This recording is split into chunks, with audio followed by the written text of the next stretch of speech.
Un milliardaire voulait blanchir 1000 milliards de roupies d'argent sale. Alors, il a trouvé quelques mendiants sans abri dans la rue. 4 mendiants ont été conduits dans son luxueux manoir. On leur a servi de bons repas. Quelqu'un leur a même appris à se brosser les dents et à écrire leur nom. Les 4 mendiants pensaient avoir rencontré un homme au grand cœur. Mais ce n'était rien d'autre qu'un piège destiné au blanchiment d'argent. Le milliardaire leur a donné de nouvelles cartes d'identité et des comptes bancaires. Bientôt, des sociétés ont été enregistrées à l'étranger sous leur nom. Les mendiants n'avaient aucune idée de ce qui se passait réellement. Personne ne leur a jamais dit la vérité. Pour le milliardaire, ils n'étaient que des pions jetables. Et derrière ce stratagème se cachait un secret encore plus sombre. Le milliardaire avait amassé sa fortune par des moyens impitoyables. Il avait autrefois brûlé vif plus de 1000 personnes sur un navire.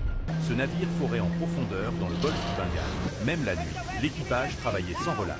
Après des années d'exploration épuisante, ils ont finalement découvert du pétrole. Le gisement contenait plus de 14 000 milliards de mètres cubes de brut. C'était suffisant pour rendre leur pays totalement indépendant des importations. Les ingénieurs ont immédiatement signalé la découverte à leur supérieur. Jacques, l'homme qui contrôlait pratiquement le commerce du pays, a été le premier informé. Il a ordonné aux ingénieurs de garder la découverte secrète. Puis il a pris son hélicoptère privé pour Delhi. Tard cette nuit-là, il est arrivé dans un manoir fortement gardé. Là, il a rencontré secrètement un haut fonctionnaire du gouvernement nommé Georges.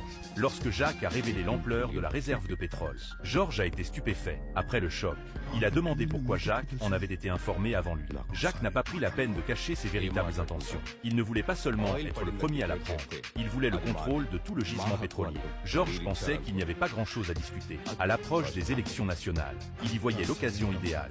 Annoncer la découverte pourrait instantanément améliorer la réputation du gouvernement. Mais Jacques avait un autre plan en tête.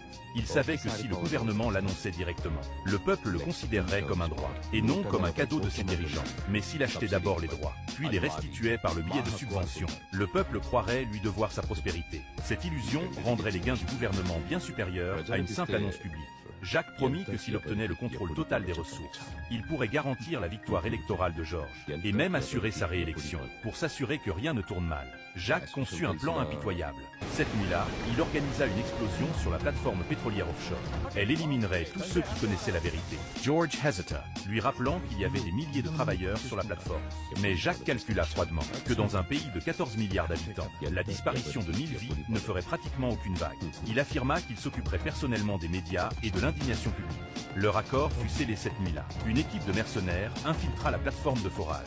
Ils placèrent des explosifs partout. Les ingénieurs, qui venaient de découvrir le trésor énergétique de leur nation, n'eurent jamais la chance de partager la bonne nouvelle avec leur famille.